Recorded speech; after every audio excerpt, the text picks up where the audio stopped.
at the end of the day, there is nothing like, no matter where you are in that stadium. And again, I've been hands on the stage, and I've been as euchre as you can be, and the experience is as good at either location. I really mean it. I was very blessed in 2016 being in the pit every night. That was a definite lucky break for a lot of reasons. I just think each tour brought something uniquely different.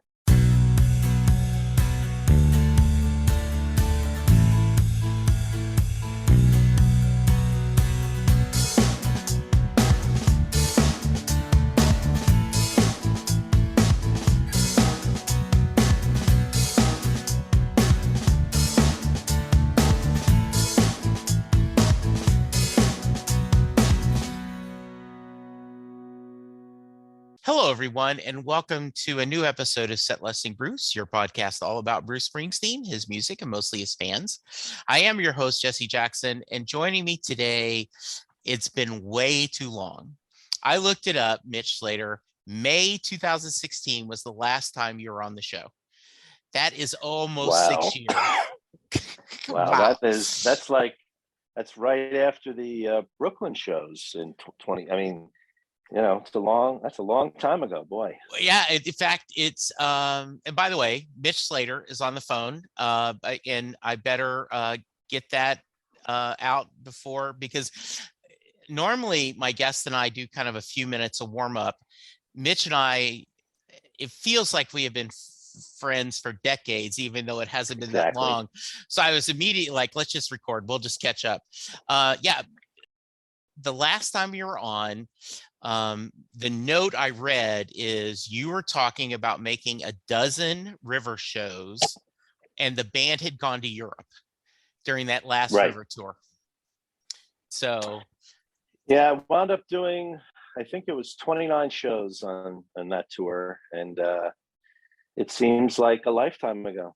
It really does. Is that the most shows you've ever done on one specific tour? Yes. Yeah. I mean, even though, I'm somewhere in the 270, 280 range, life to date. Yeah. I can't remember doing that many shows in one tour. Although, when you used to play like 8 nights at Giant Stadium or 10 nights at the Garden, and I do, either all of those nights or most of those nights, that would add up quickly. But yeah. The 2016 tour was I think a really special year. I mean, it ranks definitely up there with one of the great tours. I think everyone would agree. I know you're a regular listener of the podcast. You are incredibly supportive to me on both social media and through emails. Like I said, I think of you as a friend, and I hope you feel the same way. And absolutely, but, last year I had a guy on the podcast, and I'm going to have to look up his name. But anyway, he talked about sitting in the pit during the 99 reunion tour and saying, this is it. This is the highlight of my Springsteen fandom. They broke up. They're back together. We've seen them. What else can they do? Maybe every few years they'll get together and tour, but this is the apex. And he said, I want to go back to that guy and said, you've got Magic coming. You've got The Rising coming. You have Wrecking Ball coming. You have Western Stars. You have Bruce on Broadway. Just the amount of things you've got coming. This is halftime. This is even. That's a great way of putting it. And I think that when you look back on Bruce's career, I think you got 75 through 2000. Yeah. And I think you've got 2000, and I'm gonna go to 2025, because I think we have 1 to 2 more tours coming, and probably a lot of other exciting, unique, different things coming. So it's interesting that you use the word halftime, because of course we also had a halftime show. Yeah. After that too. So and it's been a hell of a ride, and it's tough. I mean, it's been really, I've been fortunate enough to with my show and with other things that I'm doing in my life to have seen a lot of the other members of the band and spoken to them, and taking an acting class with Maureen Van Zant right now, and who I'm very close with. And, so I've been fortunate to develop these different relationships from a variety of different things that have happened. But at the end of the day, there is nothing like, no matter where you are in that stadium. And again, I've been hands on the stage, and I've been as euchre as you can be. Yes. And the experience is as good, at either location. I really mean it. I mean, I was very blessed in 2016 being in the pit every night. That was a definite, lucky break for a lot of reasons. But I just think each tour brought something uniquely different. And it's so interesting now in retrospect, as all of these shows come out, once a month, and we're blessed to have what I had, and probably you had, as bootlegs in college on cassette tapes and vinyl, to now be able to relive these shows. And it's funny, and I was thinking about talking tonight. I was like, what's something that might be interesting that we probably didn't talk about last time?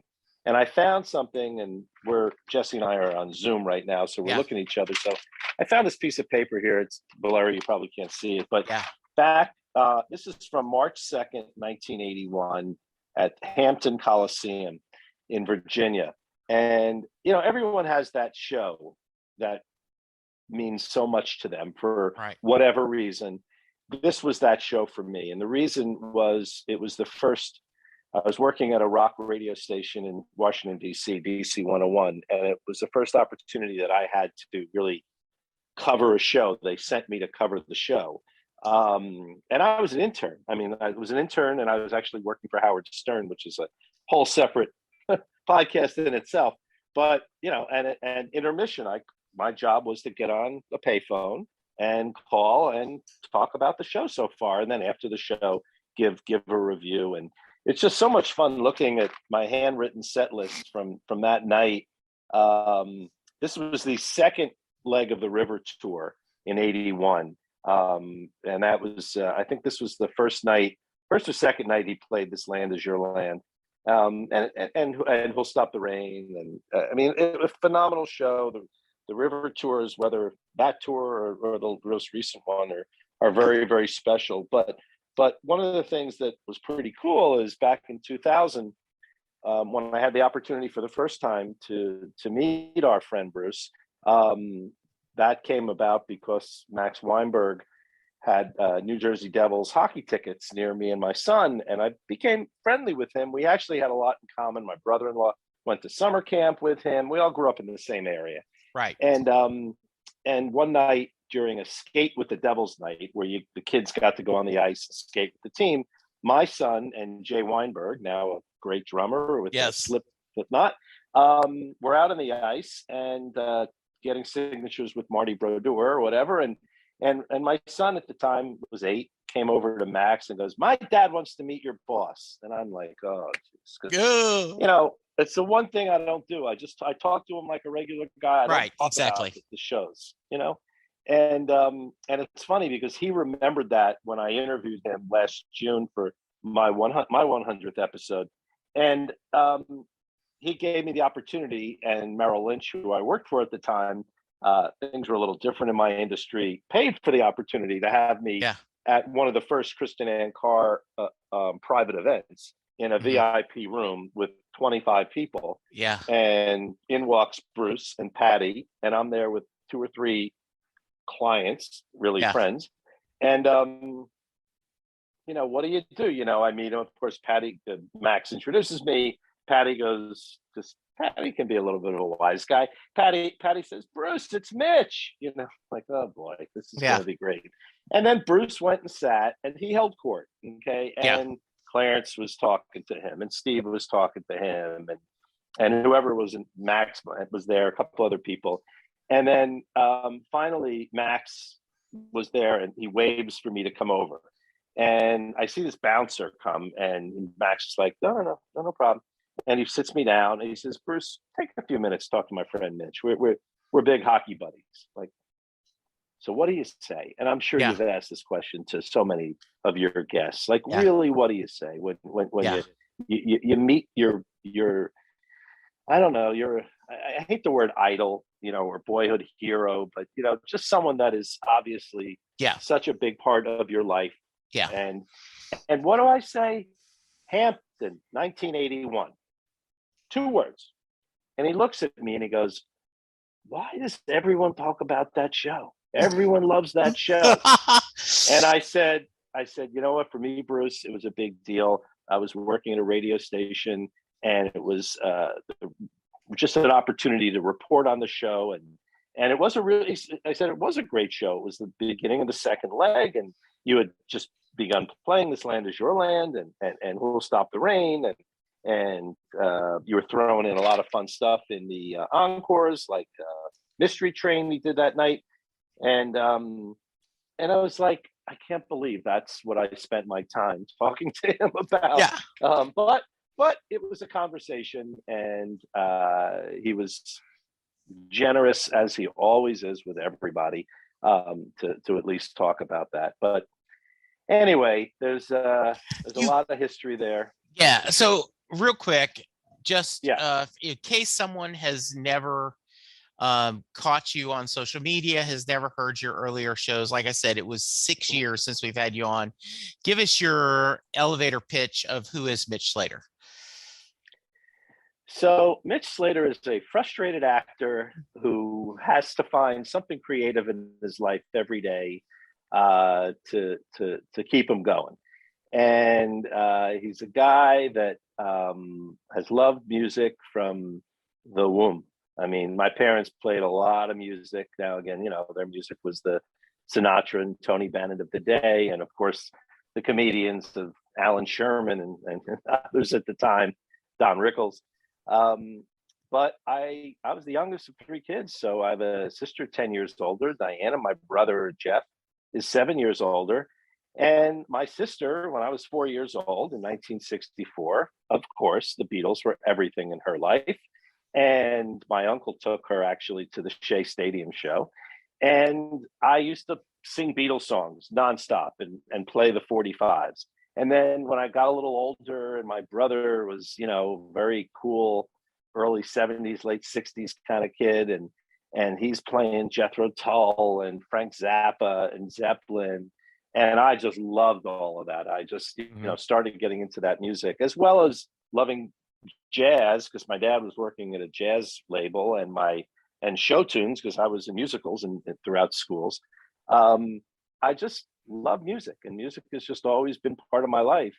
I didn't discover Bruce. I mean, I knew about him in 74 and 75 because of a friend who was obviously a lot cooler than me. When I was, playing Aqualung 25, times a night, he was listening to this, Greetings from Asbury Park record.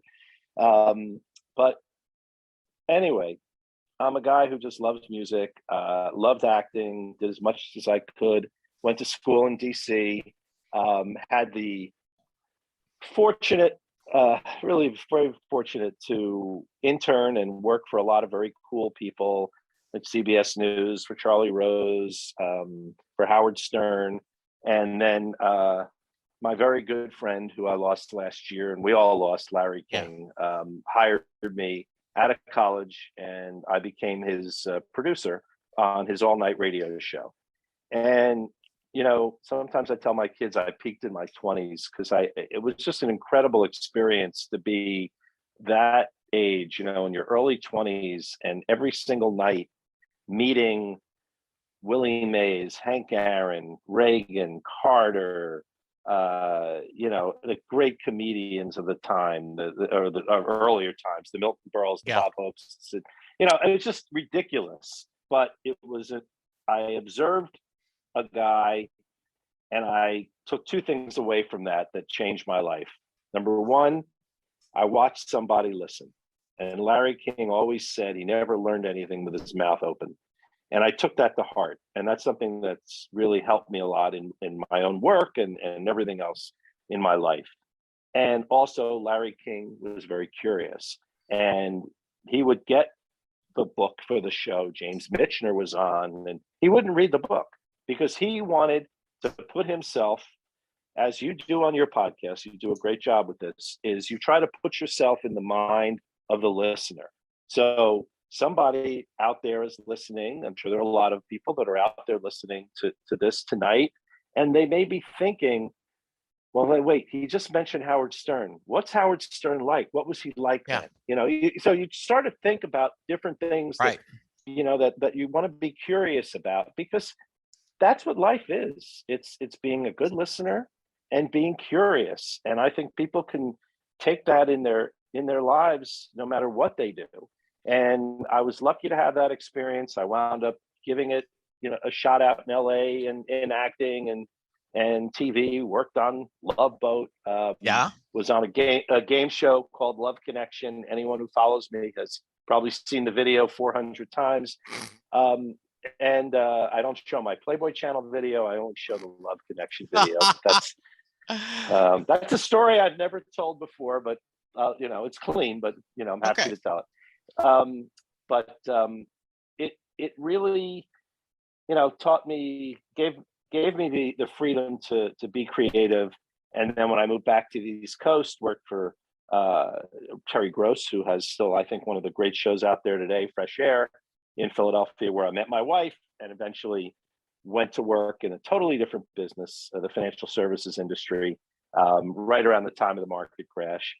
But my love of Bruce Springsteen all kept through it. So no matter where I was going to shows. If I had business in St. Louis in 1985, I was, at Busch Stadium.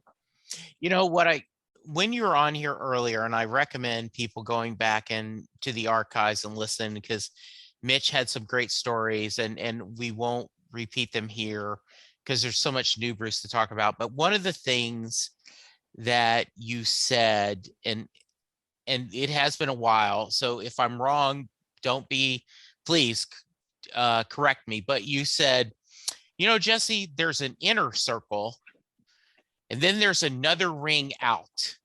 And that's kind of where I hang, right? I would never say I'm in the inner circle, but I also think I'm kind of it. And when I hear your podcasts, when I hear your stories, and I mean this with love in my heart, you're kind of Tom Hanks, Forrest Gump, right? You just happen to be at, like, by sheer luck, by sheer circumstances, like, for example, we were just casually talking, and I was talking about, Harlan Coben's one of my favorite writers.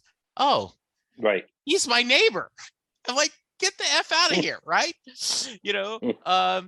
Your niece, has written some great books, right?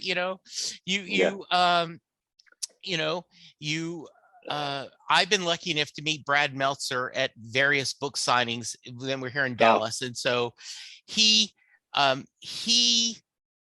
knows me. Like, when I stand up to ask a question, he goes, "Oh, Jesse, okay, you're going to finish it, Jesse. You'll be the last question." And he's so good at that. He learns people very well. And when I was diagnosed with colon cancer several years ago, he Twitter DM'd me, "Cancer, what's going on?" So, truly wonderful, one of the best, just a great guy. But you just have been a little bit of luck and a lot of hard work. You've been able to just interact with a lot of people that we would call, quote unquote, celebrities. Don't you find that? Yeah, Zelig has always been one of my favorite movies. Yes, that's even in the Woody Allen world. So yeah. So I in many ways find that these things happen to me, and I just, like, and as my kids say, like, I how did that happen? And it's funny because you do make your own luck. I mean, the reason that I got in that we describe the circles, and if there's 5 circles of Bruce, I'm in circle 3, maybe with my feet a little bit in 2 every now and then. Yeah, I'll never get further, but you're happy to. Yeah, could care less. But the reason that happened is that I took a chance, and I when Little Kids Rock was first doing some of their productions, I would retweet stuff. I didn't know Maureen or Steven at all. Yeah. And Maureen sent me a DM and said, I really like what you've put out there. I know I could see you like music and obviously know what you're talking about. We're looking for another board member at Little Kids Rock. I'd like you to be my guest at this year's performance. And I want you, and that night she introduced me to the guy who was Dave, who was running Little Kids Rock at the time. And, it was just, and I remember my partner at work saying, "What are you doing? What were you bothering with that?" And then the next thing, we were bringing clients to that event. It turned out to be good for business as well as everything else. And then suddenly, and I don't know if I told this story on the last time, but it's one of my favorite stories because I think it kind of puts it all together. We were at the Little Kids Rock event at Cipriani's in New York, and Stephen was producing a great show, and there were a lot of great entertainers that night. I think we're honoring Darlene Love. And I'm there at like 3 p.m. or whatever it was. There was a little bit of a rehearsal, and board members are allowed to be there for the rehearsal, which was cool because Stephen doesn't let anybody in for rehearsals. Mm-hmm. But I was lucky to be there. And a big guy that we wanted to get that night was Brian Wilson. And we thought we had him, then we didn't have him, then we thought we had him, then it turned out he needed a plane to fly back to Vegas for another show, and it was $100,000. And Stephen picked up the phone and he called his buddy Jimmy Iovine, and who had just sold Beats for billions of dollars to Apple. And suddenly we got a plane, and Brian Wilson was there. So there's Brian Wilson sitting there with a talented band, including Jake, actually, and he's start singing "God Only Knows," and this guy comes up next to me, and I'm focused on Brian Wilson, and with a heavy British accent, he says, "Can you fucking believe this?" And I look, and it's Elvis Costello, and I'm like, touch me, man. I mean, yeah. How is this happening? How is this Jewish kid from New Jersey sitting here watching, one of the greats of all time, Brian Wilson, the real talent in the Beach Boys, and yes. and someone who's had more influence on music than just about anyone else, and Elvis Costello, who meant so much to me because in college radio, we claimed that we were one of the first stations right playing him, and he played a concert at our college and with the Police in 1979. And it's like, yeah, these moments. Yeah. How do we get this? I gotta ask you. Them all. Yeah, you gotta cherish them all. I know from our previous conversations that you said you're a frustrated actor. I was gonna say I would have said frustrated piano player, because you talk about how much you love, and for your birthday, you guys, you got to play a little bit of music, if I remember, Fire. Mm-hmm. But have you listened to Brian's new album with him just playing the Beach Boy songs on the piano? It's brought tears to my eyes. Yeah, it's spectacular. Yeah, and I say this with no criticism. No, I'll make this point in a few minutes. I agree. I got the album and I put it on, and I was like, it's so, what a unique idea. And I mm-hmm. figured someone who loves the piano as much as you, to hear, you can honestly use the word genius on his career. And the guy who's had so much struggle in life. That movie, Love and Mercy, made me cry because it was so good. Oh. And his life has been that way. Yeah. And to hear him just on a piano playing Wouldn't It Be Nice? You Still Believe in Me. It's really something special. It is. And when you have these artists, and it's interesting because I was watching or listening to an interview recently with Bruce when he was talking about how he wrote all of Born to Run on the piano, and people don't give him credit enough, and he always says, I'm not it's my worst instrument and whatever. Mm-hmm. And yet anyone who saw him on Broadway probably thought, he Yeah. handled it pretty well, right? He's got a little something. Yeah, he knew his chords, and I think when these artists get to sit down and just as raw as can be and just play their music. Just to correct you on something, my neighbor is Johnny Resnick of the Goo Goo Dolls, but I do know Harlan Coben very well. Okay. Yes. But I'll give Johnny.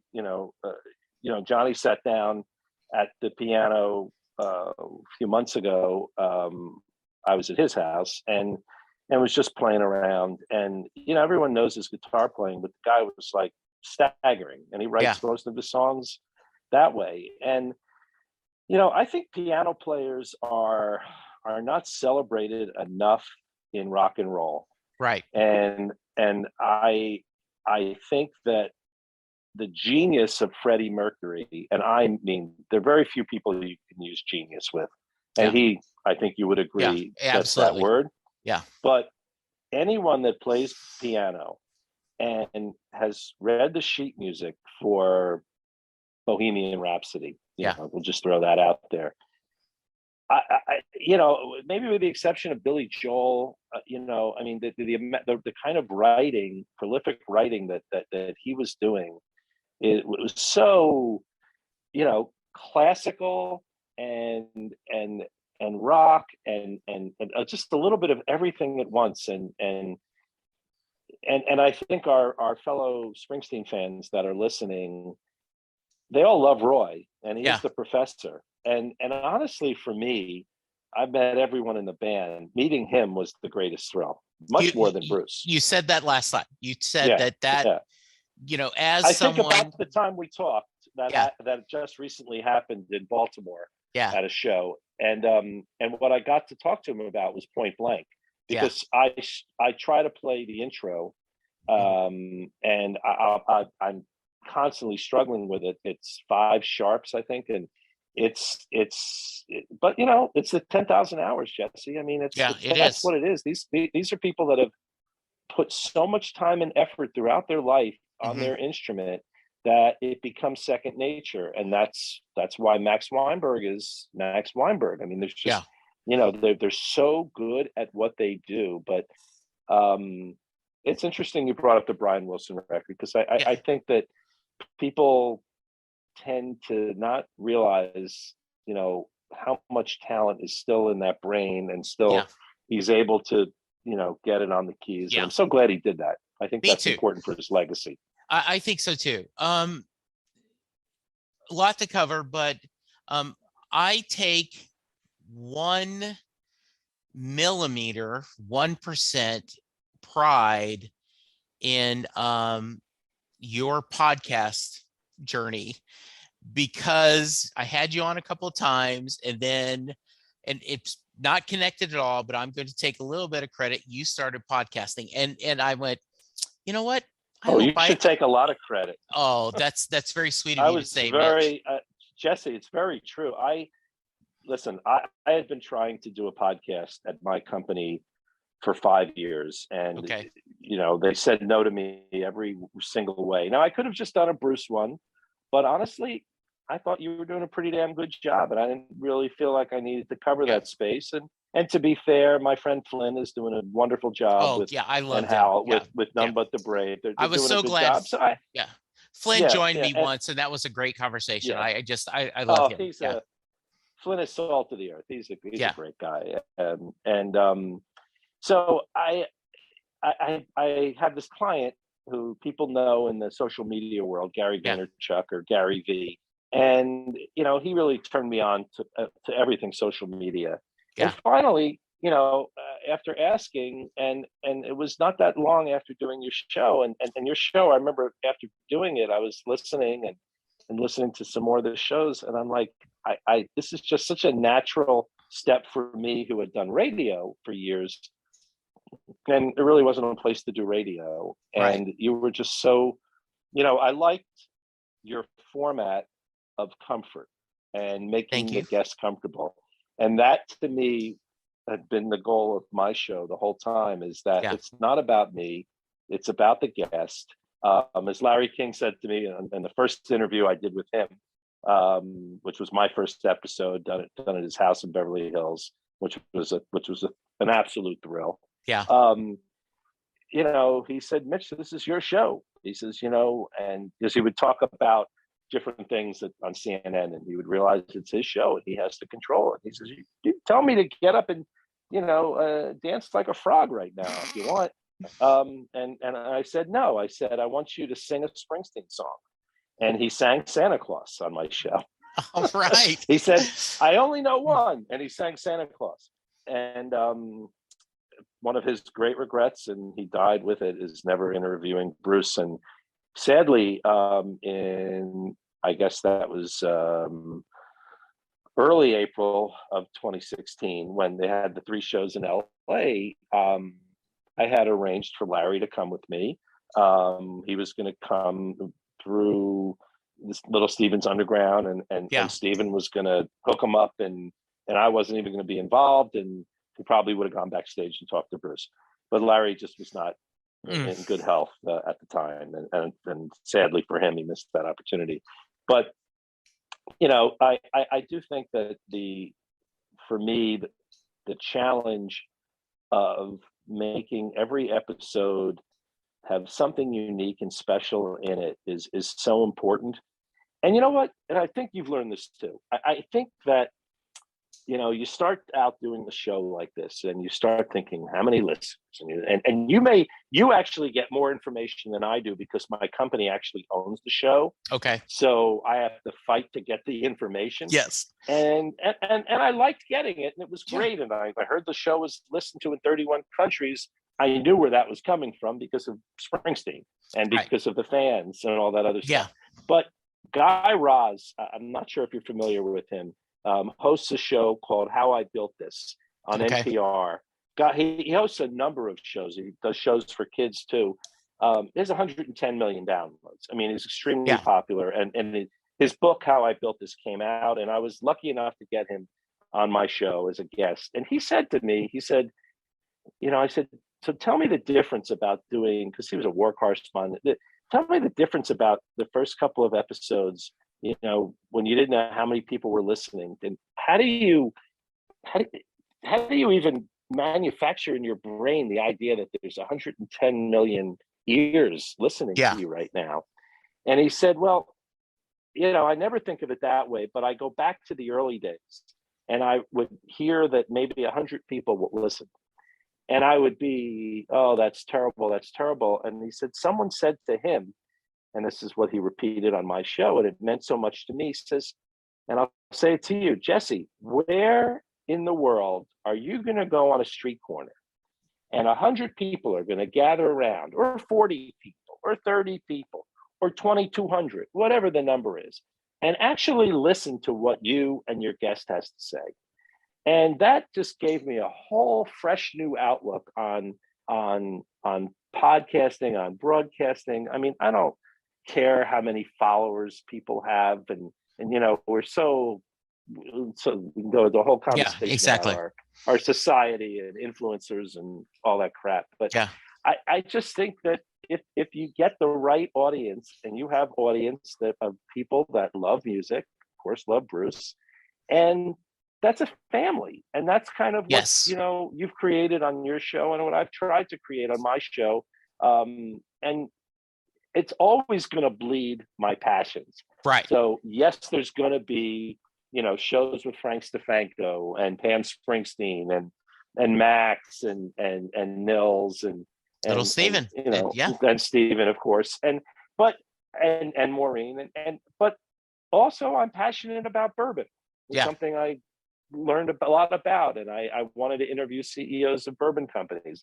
And yes, it's got a financial name to it, but I'm more interested in hearing CEOs' stories. So, having the CEO of JetBlue, who I would love to have on this week, and ask him about the guy who had double the limit of the drinking limit, and got on the plane to be the pilot the other day. But anyway, it's I think it's by listening, by being curious, that's how you create, an audience and have fun with it. I think so. And, I keep saying this over and over again, especially I get pushback from people. Oh, Jesse, I don't have a story to tell. I don't have anything exciting. Like, oh, your listener, Mitch, he's seen, X amount of shows. That's, what can I've never even seen Bruce live. A couple of my guests, like, Rachel, that we both mutually, Yes. she saw, Rachel loves Niels and Amy and Bruce, and she got to see Bruce for the first time, on Broadway this past summer. And I will put her fandom against anyone. And she told a great story. So I try to tell my potential guests, like, if I do this right, you're going to forget that we're being recorded and you're going to think we're in line waiting to go to the show. And we're just talking. And that's what I want. And that's what my listeners want. Right. It's a conversation. And yeah. it's just, and I think it's really important that I point something out that, because it always worries me. People hear these stories, and I know I've been very blessed with a lot of lucky things. And like I said, I've made a lot of my own luck. I mean, listen, I got connected to Larry King because he was a guest on Charlie Rose's show that I was interning, a TV show in Washington. And I went up to him and I asked him out to lunch. And, that's the thing you do. I was a graduating student. When Reagan was shot, my dorm room was literally across from the GW hospital room he was in. And I went up to Leslie Stahl of CBS News and said, why don't you guys film out of my room? You'll get a much better shot. I wound up getting a great internship at CBS News from it. So you do you have to, have the chutzpah sometimes to make your own luck. But I'm human like everybody else. I've suffered through good times and bad times. Sure. I've gone through depression. I've gone through anxiety. I struggle, with something called the imposter syndrome, when you get successful in a career that you never expected. Yeah. That you feel like you weren't entitled to it. And, we all have these demons and these things that pop up throughout our lives. And I mean, when you were going through your cancer situation, I there's nothing more important than your health.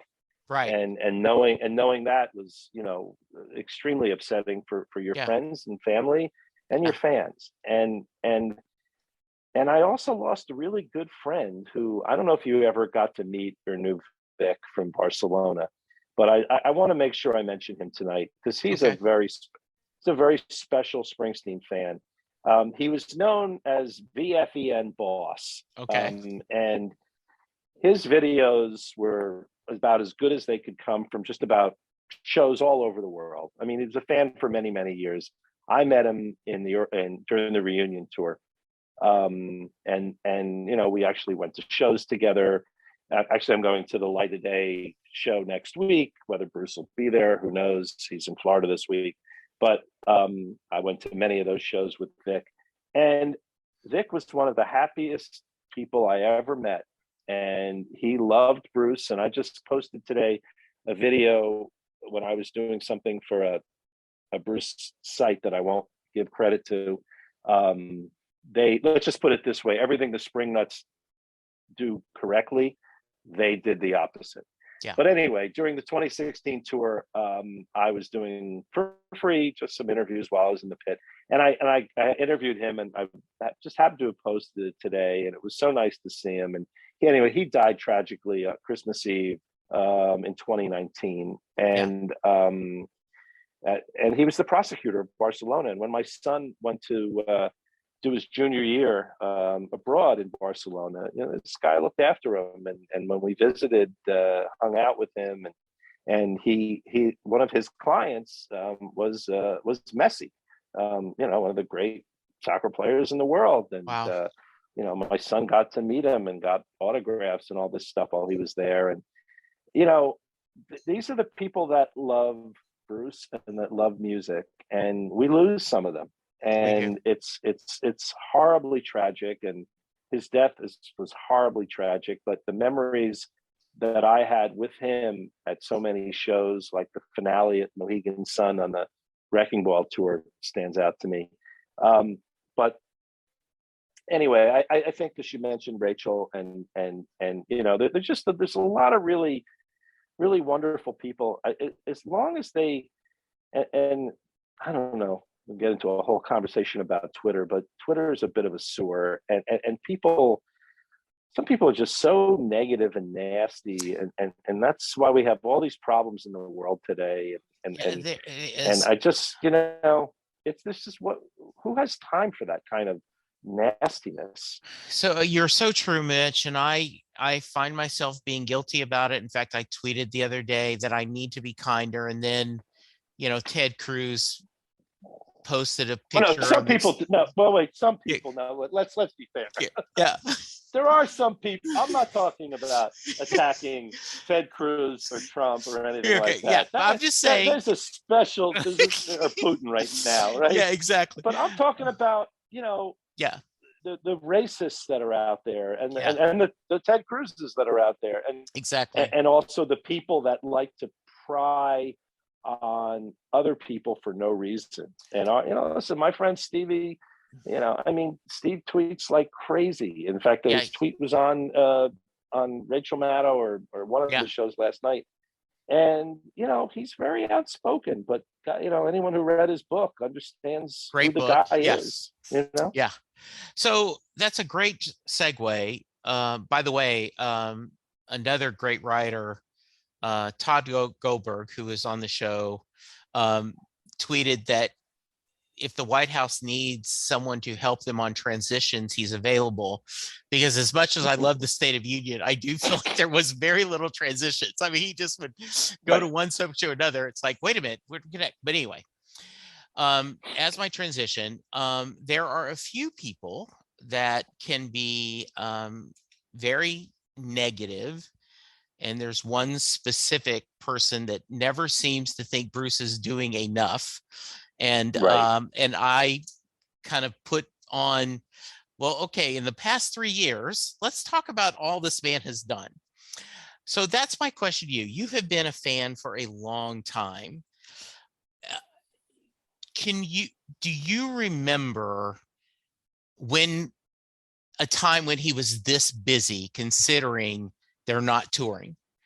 It feels like this guy is just, the radio show, the President Obama podcast, going back on Broadway, the No Nukes. I mean, just it seems like he has this burning desire to create. And I do think it might be because he is itching to get on the road. It's like in 2016, when you and I were talking, no way we would say 5 years from now, we haven't had a tour, right? Like we would have bet money. Impossible. Yeah, impossible. Right. So talk to me I think that's a great thing to talk about.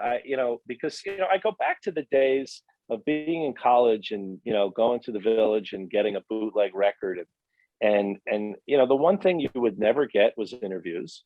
Right. You would never, occasionally maybe, a pop-up, but during the Born in the USA era, there were 1 or 2 interviews, but really nothing. Right. And he wasn't doing radio, shows, and he certainly wasn't doing television. And you went through, there was a mystery to the man and to his life. And I think he reached a point, probably through therapy, I would guess, dealing with his own depression, that he needed an outlet every single day. Mm-hmm. And that is why he has maintained, this incredibly busy schedule, because he has to work. He can't, it's not just schulkus or ants in your pants with this guy. I mean, it's truly the creative juices have to be flowing. So, while, this year we're not getting the tour, which is very sad, but and the reality of that for anyone who doesn't know any of the reasons is they kept losing stadiums. They lost stadiums, they'd lose hotel rooms, they canceled, they this, they that, and it got to the point where they finally, during Omicron, when it was heating up early in January, cut it all off. I mean, the tour was supposed to start in Barcelona in February. Yeah. All right. Right now, tickets would be on sale for opening night that was going to be in Providence or Hartford, that I think was going to be first week of May. You know, anyway, because as Steven said, you can't cancel a tour that was never announced. Exactly. But, yes, I did find that was funny. I wanted you to finish your thought, but I did think it was funny for people in small minority of the, and Twitter is where I get a lot of my guests from. So I'm not going to bite the hand that feeds me, but you do have a point. There are parts of it that are very unlikable. And the people on Twitter, like, offended that they haven't officially canceled the tour they haven't officially announced.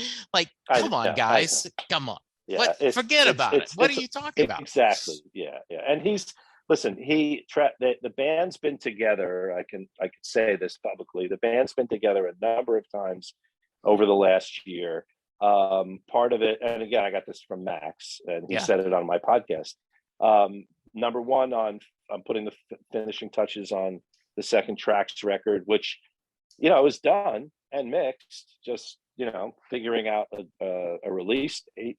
And according to Max, Bruce wrote a lot of songs in a real, he kind of went through a rockabilly phase. Okay. And there are some songs that, it's interesting because Gary Tallent's record was very rockabilly. Yes, it was. But when he recorded these, he just recorded them with, just all synthesizers for drums and this and that. And he decided he wanted to re-record a bunch of those songs.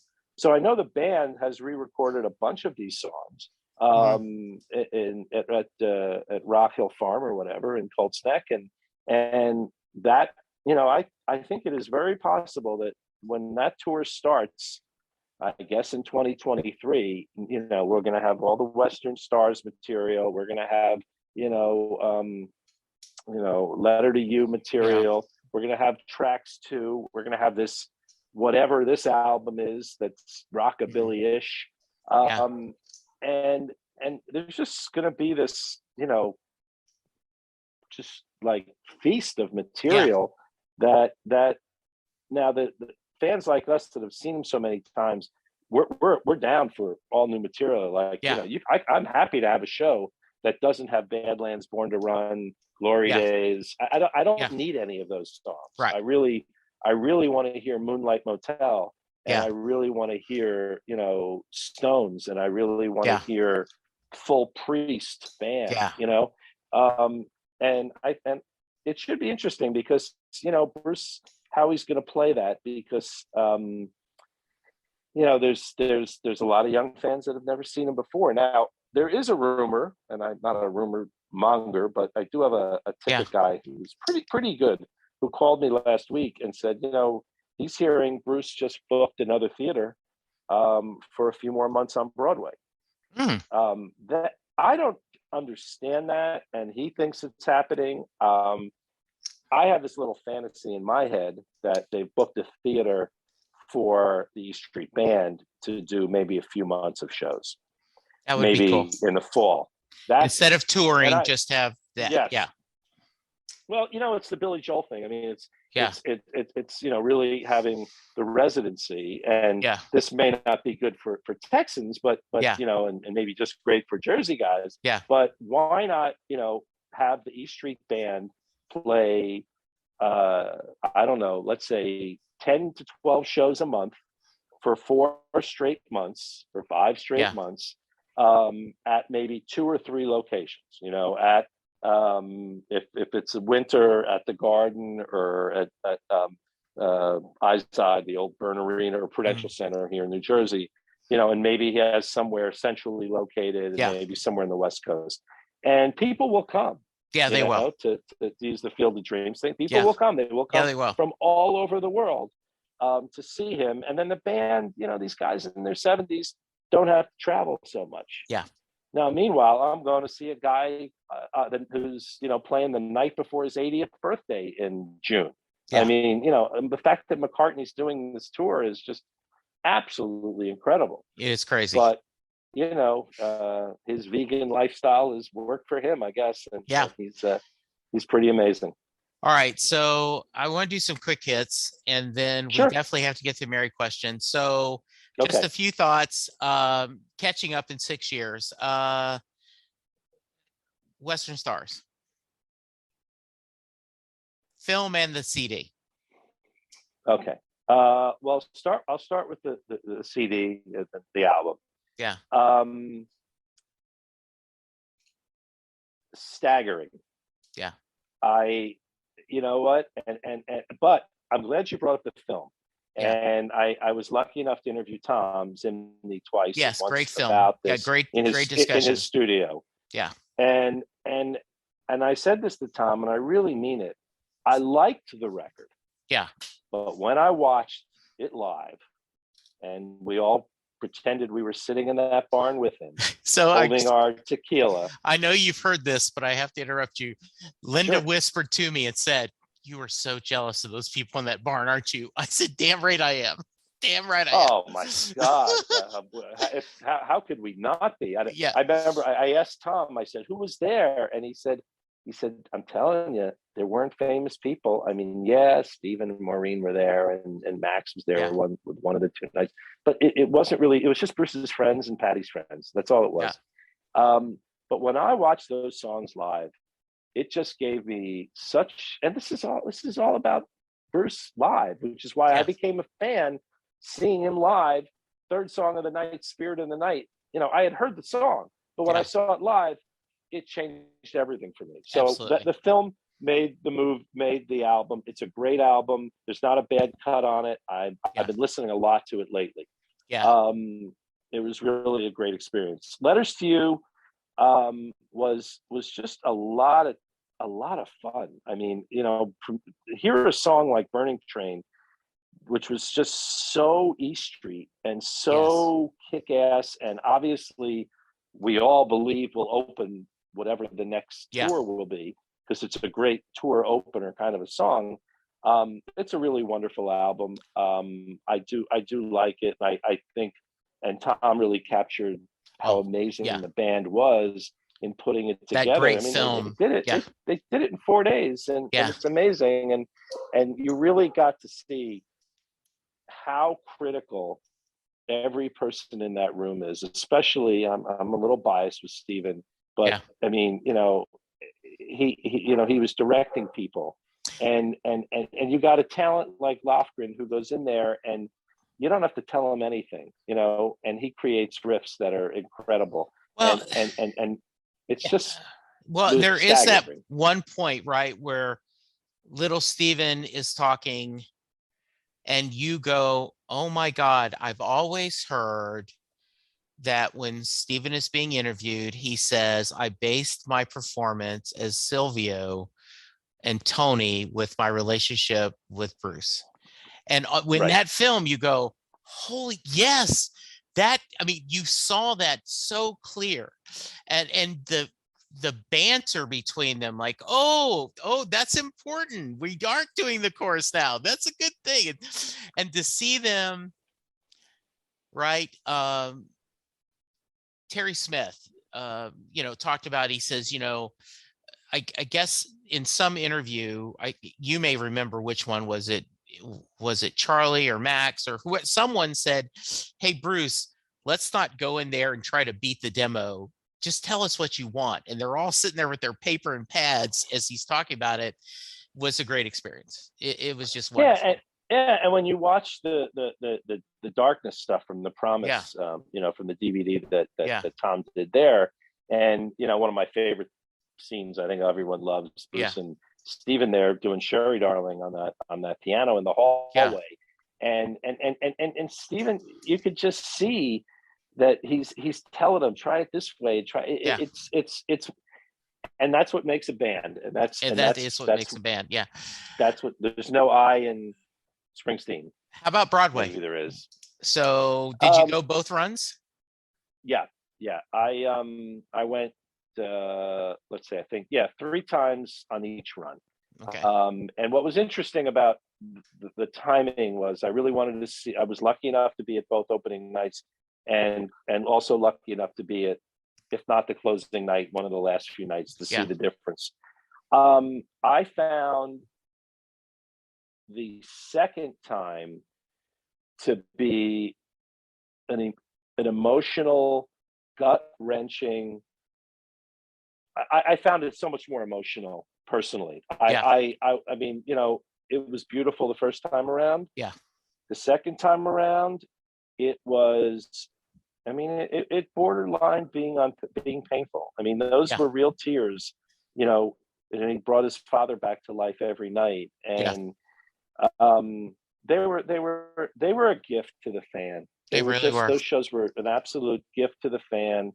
And he was just so generous, and it was very sad the opening night on the second tour with people protesting out front about the mask mandate and the vaccine and an interesting quick story on that. I wound up getting this great picture because you know, I noticed this crowd that's going crazy, and I see Tony, who we all know, and Tony comes over and he moves from the stage door to literally the front door. So my buddy and I, David, who go to a lot of shows together, we're like, follow Tony. And we're just standing, no one else is there. It's Tony, and then my buddy David and I standing back a little bit, and up comes the car, and there comes Bruce. Mm-hmm. And I got a great picture of him with his mask on, waving. Yeah. That got picked up by the New York Post the next day. Nice. And it's just, you know, it was just so beautiful. But at all this beauty, you also had all this hate, you know, just like, Have you heard rumors or heard any from with your friends among friends that those of us who did not get to go to New York for the second, are we going to be able to see that, some kind of version of that on some kind of release? I've asked Tom and I've not gotten an answer. Okay. I don't believe, I'm not aware that anything was filmed. Okay. Well, I know things were filmed, but I don't believe they were filmed in a special way. Okay. I hope I'm dead wrong. And actually, I would think what they probably could do is come out with just a special release of, you know, Fire and you know, and American Skin and the changes that he made there. It would be nice. You know, at least have an audio release, because that's what I would. I mean, I would love to see it in video, but at least audio would be nice. It's very good. So you saw it on the first. I did. I was able to see it on the first one, and selfishly, right, I was like, don't change anything, don't change anything, don't change anything, Bruce, because if you change something now, I'm going to, like, I was okay. It was a minor change. It was, yes, it was really, and it was really just, I think it was just like the circumstances. You know, we've all we've all lived through such a horrible year. And we had just had the George Floyd incident, so, you know, American Skin made a lot of sense, but it really was the same show. I mean, the emotional part I just found, because his mother, the Alzheimer's had gotten so progressively worse over that 2 years. And, you know, she doesn't speak. She sits in a wheelchair. She's, you know, maybe, I don't even know if there's a smile there anymore. I mean, I talked to Pam a few months ago, and, you know, things are not great, but you know, my God, the woman's had an incredible life, and she is. And you know, it's those Springsteens, good genes. Yeah. Look at her, right? Yeah. And that's a very talented woman, Pam Springsteen. Yes. And she doesn't get enough credit. If you haven't, you know, Willie Nelson's last 3 records, she's done the album covers. She did the covers of his book. She's done a lot of other album covers, and, you know, everybody wants to talk to her about, you know, being in Fast Times at Ridgemont High and the silly little movies that she was in. I won't get into that, but very talented photographer. And watching her and Frank Stefanko. Has Frank been on your show? Yes, he has been. Good. Yeah, okay. He was very good. Is there a nicer guy than Frank Stefanko? He was very nice. Yes. Yeah, absolutely. And I will tell you, talk about Brian Kopelman was just a sweetheart. I just, it was funny. It was like over a year. He'd been, yeah, I want to be on your podcast, Jesse. Very polite, but the man's busy. And it was hilarious. Sunday morning in my inbox, Jesse, I have nothing going on today. If you can make it work, I'd love to be on your podcast. Well, Mitch, what do you say? I told my lovely bride, hey, guess what? I'm going to talk to, Mr. Kopelman. And, he said, yeah, just, whatever your normal episode. These things, yeah, and what I love about your show is like, you put it out there, you find all these unique people. And I think you've realized the secret is that, well, if you don't ask, you don't get. I mean, and then things come to you. I mean, I'll just throw this last thing out. I mean, all of a sudden I get a LinkedIn message one day. I had posted, I think it was during the George Floyd thing, a really great clip from one of my favorite shows as a kid, The Munsters, of Herman Munster telling Eddie about, it's not about the color of your skin, it's the character and all this stuff. And I posted the video and I posted something about it. I got a LinkedIn message from maybe somebody. I'm not even sure how I knew this person. Guess what? Butch Patrick is a close friend. Would you like him on your podcast? I said, yeah. What's your number? And I gave the guy my cell number. 2 days later, I'm sitting outside on my porch with the family. The phone rings and it looks up and it says Butch Patrick. And I said, guys, excuse me, Eddie Munster's on the phone.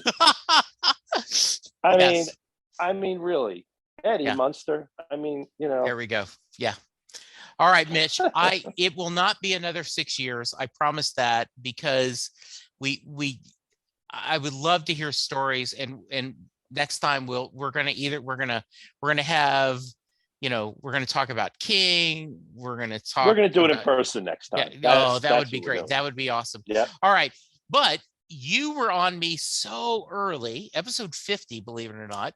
I wasn't asking the Mary question then. If you're joining because you're a fan of Mitch's podcast, and if you are, thank you for listening to this little one. Jay Armstrong, former honors English teacher, recent book author, Bedtime Stories for the Living, would do a class where he would teach.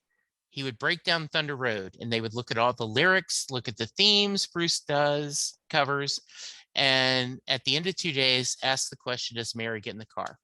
Mitch Slater, that's your question. Does Mary get in the car at the end of Thunder Road? Absolutely. You know what? She has dreams just like Bruce, just like, Bruce's character.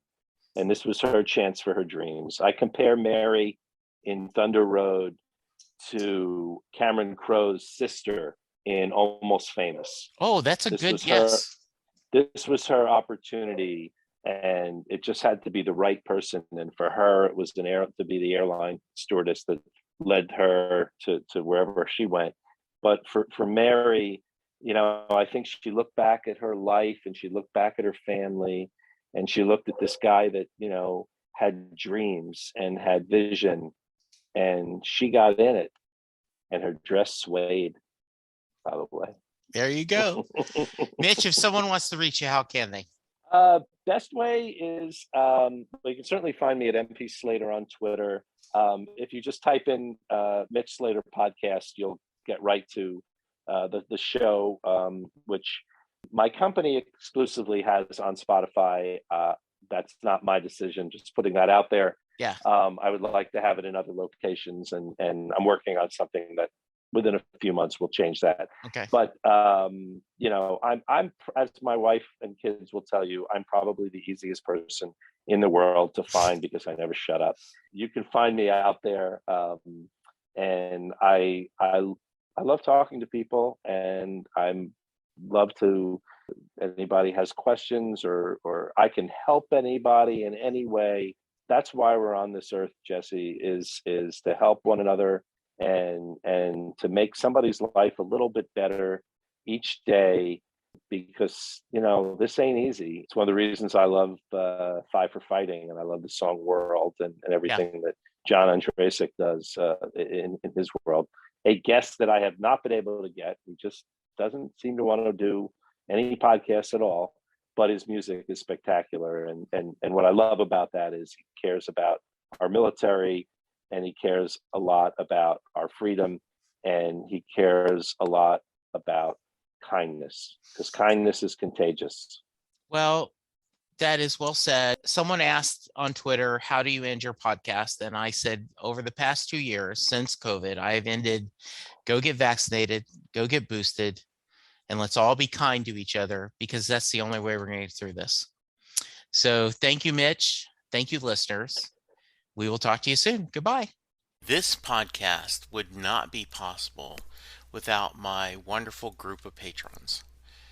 I want to send a special thanks to John Munson, Mary Thomas, Terry Smith, Dale Hosick, Andrew Goddard, Stephen Malio, Alex Samada, Anna Lynn, Chris Bloom, Holly Mack, and Captain America, aka Steve Rogers. Thank you guys for supporting the podcast. Your support means the world to me, and you are forever in my heart.